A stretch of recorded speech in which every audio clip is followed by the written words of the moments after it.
Hello and welcome to the fifth ever episode of the Zmy Media podcast. I'm your host, Dino Soljanovic, and I'm the owner of Zmy Media. You can find me on X at Dino_zigzag and on the Zmy Media socials on Instagram, YouTube, Spotify, X, and now our brand new TikTok account. In today's episode, we're going to be previewing Bosnia and USA's next matches at the World Cup and much more. So without further ado, let's get into today's episode. Now to kickstart this episode, let's talk about Bosnia and USA's last matches at the World Cup. And let's just say Bosnia's last match didn't go as well as the USA's. The US managed to grab a 2-0 win over Australia in their second group match, even without Christian Pulisic being available. The U.S. and Flo Balogun, with another man-of-the-match performance, have topped the group. The U.S. goals came courtesy of an own goal and a VAR check goal for Alex Freeman, who is the son of former Super Bowl winner Antonio Freeman. This is Alex's first World Cup goal, and a great performance by him in the U.S. put Mauricio Pochettino and the U.S. men's national team into the history books, as he is the first U.S. men's national team manager and team in 96 years to win back-to-back games at the FIFA World Cup. Mauricio Pochettino joins former U.S. men's national team managers in Bruce Arena and Robert Miller for most World Cup wins, being 2 wins as a U.S. men's national team manager. So congrats to Mauricio, and this U.S. team, has proved a lot of people wrong and is really looking scary. And this World Cup also being hosted stateside, and the U.S. performing this well will do wonders for soccer in the States and really help grow the game in the United States. Which, speaking of that, a great story I wanted to share comes from Josh Chavez 65 on X, who said, "I can't speak for the entire country, but I can speak for my own backyard. My baseball-obsessed 7-year-old hasn't ever so much as touched the soccer ball in his life, and now he's spending his evenings out here pretending he's Flo Balogun. I don't think it'll be possible to overstate the impact this World Cup will have on the sport's popularity in America." So a beautiful story and a beautiful way to see the beautiful game grow in the United States. The USA take on Turkey on Thursday at 9 p.m. Central Time, which we'll talk more about in a bit, but let's get back into talking about Bosnia's last match. So in their last match, Bosnia managed to hold Switzerland goalless for a little over 70 minutes. And then after that, it all kind of started to fall apart. Bosnia ended up losing the match 4-1. There were multiple controversial refereeing decisions throughout the match, which, speaking of referee decisions, Tadic Muhadamovic was sent off in the 80th minute, and Switzerland were awarded a penalty in the 97th minute after a foul was committed in the box by Bosnia's Amar Memic. Ermin Mahmic grabbed his first goal for the Bosnian national team in, I believe, the 93rd minute with an absolute rocket of a strike, an absolute banger from Mahmic. However, sadly, it was only a consolation goal, and he didn't really get to celebrate his first goal. Mamic, as you may know, switched his allegiance right before the World Cup from Austria to represent Bosnia.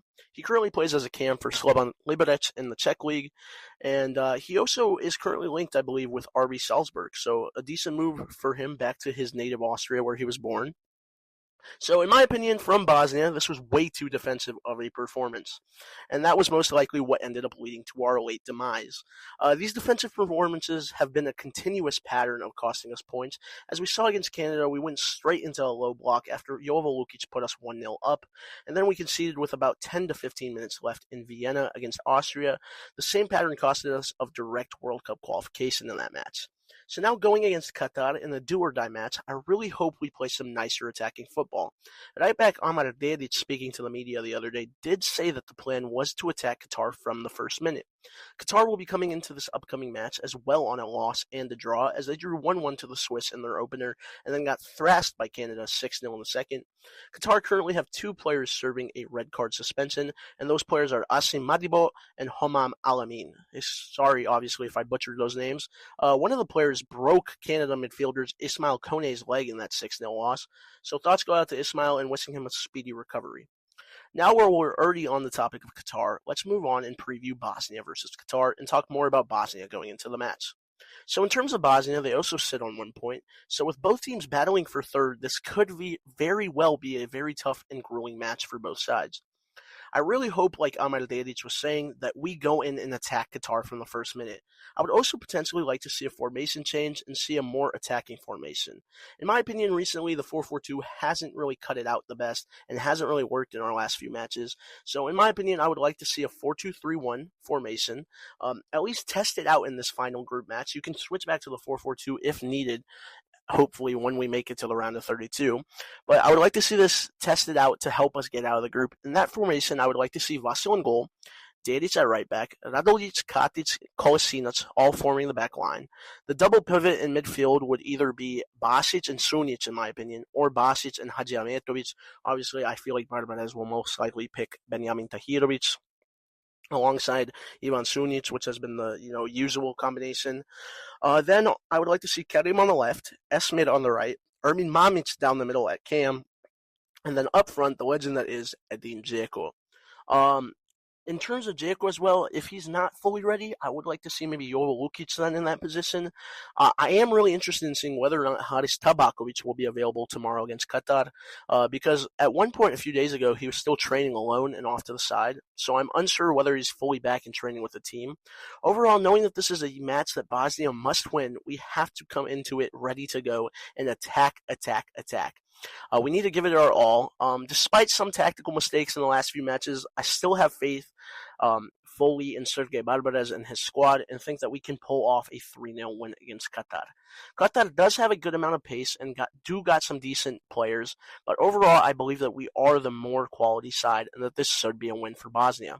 Obviously, it will be a handicap that we will be without Tadic Muhadamovic due to a red card, but like I mentioned earlier, Qatar are also missing 2 players earlier mentioned due to red cards. But absolutely gutted for Tadic. He gives his all every time he puts on the shirt, and in my opinion was our best player prior to the red card against Switzerland. So I think that Radolic should be the one to replace him, with Bosnia being one of the tallest teams in this tournament, and I believe Stepan Radolic being our tallest player, going up against Qatar, which is one of the shortest teams, we can really dominate them aerially. Which, speaking of aerial battles, Nikola Katic currently leads the World Cup with 12 aerial wins so far, and Jovo Lukic also finds himself on that list with 10-1. So aerially, like I was saying, we should dominate Qatar and overall just pull off the win and see ourselves into the round of 32, inshallah. Which in the round of 32, we would most likely face the U.S., which has me in a torn state. Obviously, may the best team win. In that match, I will support Bosnia, obviously, but looking at Bosnia in general, I'm incredibly proud of this journey for our national team and how far we've come in such a short period of time. So whether our journey ends in the group stage or in the knockouts, I'm incredibly proud of this team and proud of my nation. Now, as I'm recording this episode, news did come out that Amar Dedic wasn't in training, so hopefully everything is okay. And he will be available for tomorrow. As I understand, he will still travel with the team to Seattle, so hopefully no injury, and it's just Barbarez resting him before a big match. But if it is an injury, that could be a big loss. Ahmad hasn't performed the greatest in the World Cup so far, but at the same time, he still adds a lot of quality on that right side, both defensively and offensively. So I really hope that everything's okay with Amar Dedic, and he's one of my favorite Bosnian internationals, if not my favorite, after Dzeko. So I really hope he's all right and that he is able to perform for Bosnia tomorrow, and hopefully Bosnia get the win tomorrow. Now, moving on to the USA, they take on Turkey on Thursday in their final group match. I predict that after all their missed chances for Turkey, they will finally grab a goal. But I do see this match finishing 1-1, with the U.S. grabbing another point, this time not a win. When looking at Turkey, I think Bosnia fans should be very grateful when looking at a side like them, because obviously Turkey dominated in both matches they played and just weren't able to find the back of the net, and they were the first team knocked out of the tournament. So we should be happy that we aren't in a similar situation. We should be grateful looking at our national team. And then, yeah, like I said, if the U.S. who will top their group, have already topped their group, if Bosnia finishes third, they will most likely play the U.S. in what I believe is San Francisco from what I've heard. So, yeah, in a bit of a torn state, as obviously I support both national teams. Like I said, I will support Bosnia in that match. But, it's going to be devastating to see who wins and who loses on either side. But, hopefully both teams just, play their hearts out and may the best team win if we do get to that situation. Now, moving on to more U.S. soccer news, let's talk about the MLS in St. Louis City.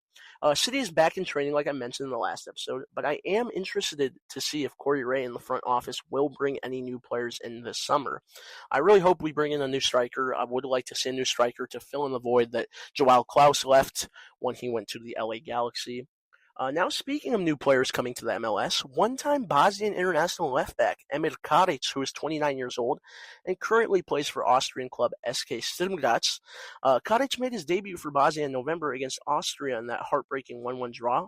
Karic, before those November matches, switched alliances to represent Bosnia from Austria. Karic is currently linked to St. Louis City rivals Sporting Kansas City, which sucks to hear as a St. Louis City fan. I would much rather him come to St. Louis City.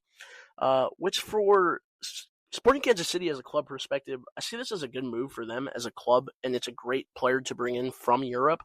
But for Karic as a player, I think that it would be better if he just stays at Sturm Graz or sees if there's any European interest for him. Because I think for him at his current state, especially whether or not he wants to get called up to the national team again, he wasn't called up in March. I know he was dealing with injury at one point, but he wasn't called up in March and wasn't called up to the World Cup squad. I think if he wants to see himself back in the team for the Nations League, it would be better for him to stay at Europe. But, overall, not a bad move for Sporting Kansas City if it does end up happening. But I think for Karic, from a player perspective, it's better to stay at Sturm Graz. And I'm not just saying this as a St. Louis City fan. I just truly think for a national team perspective, if he wants to see himself back in the national team, it's better if he stays in Europe. Now speaking about another Karic, Vélez must have a goalkeeper. Tadej Karic has transferred to Rakau in the Polish league, so a decent move for him. Now in other transfer news, Ivan Basic, who I mentioned was linked to Celtic in the last episode, is also linked to Elche in Spain and Eintracht Frankfurt in the Bundesliga. So some decent potential moves for him to make a name for himself. Now speaking of Celtic, potential Bosnian international center back Zinedine Smailovic, who currently plays as a center back for Sandefjord in Norway, excuse me if I butchered that, has received an offer from Celtic, a very talented potential Bosnian international to look out for. He also is eligible, I believe, for Sweden. He is also linked with the likes of Olympiacos, Hull City, Rangers, Fenerbahce, Toulouse, Feyenoord, and Lyon. So a very talented center back for Bosnia. Keep an eye out on, and he is only 22 years old, so a bright future for him ahead. Also, in other Bosnian transfer news, while I'm making this episode, the news broke that both Rennes and Hoffenheim are interested in Bosnian striker Jovo Lukic, who was the unsung hero in Bosnia's first match against Canada and kind of came out of nowhere and grabbed himself a World Cup goal. So it would be interesting to see Jovo Lukic in a top 5 league, considering the fact that a few years ago he was still in the Bosnian Premier League with Borac Banja Luka. Now in other Bosnian sports news, legendary Bosnian CSGO player Nikola Kovac who currently plays esports, for Team Falcon, has won his first major in CS2. So congrats to Nico, and pretty cool to cover esports, especially seeing Bosnian person do so well in them as well is pretty cool. So it's an awesome thing to cover esports. I've never gotten to cover it before. So now in more Bosnian sports news, sadly both Canan Musa and Yusuf Nurkic will miss the upcoming basketball World Cup qualifiers against Turkey and Serbia. So a tough pill to swallow. Hopefully a fully strength Serbia with Nikola Jokic doesn't cook us too much, and hopefully we can still somehow pull off the wins against Turkey and Serbia. Which, speaking of Yusuf Nurkic, there are some reports saying that he will stay with the Jazz, as well as reports saying Panathinaikos and Greece are interested in him. So it's going to be really interesting to see whether or not he will stay in the NBA or return to Europe. Now in more World Cup news, both Lionel Messi and Cristiano Ronaldo are breaking records as they always do. Messi surpasses Miroslav Klose's all-time World Cup goal record with 18 goals, and he, I believe, is also 1 assist away from breaking the all-time assist record. Kylian Mbappe finds himself 2 goals behind Messi with 16. And Cristiano is the first player to score in 6 FIFA World Cups. So a lot of history being made at this World Cup. And then speaking of the World Cup, I might be heading down to Kansas City this week, or heading up to Kansas City, this weekend to attend one of the FIFA Fan Fests. So it's going to be exciting to see that. I might release some short form content, maybe even a vlog for the YouTube channel. And we'll see how that experience is. Good luck to Bosnia's neighbors, Croatia, tonight as well, who take on Panama. And then obviously good luck to Bosnia and USA in their upcoming matches. But yeah, that's about do it for this episode. Thank you again so much for taking the time to listen. Once again, you can find me on X at Dino_zigzag and on Insta/X, YouTube, Spotify, and now TikTok over on Zmy Media. Hope you guys enjoyed and take care. Let's go USA and Haimo Bosno.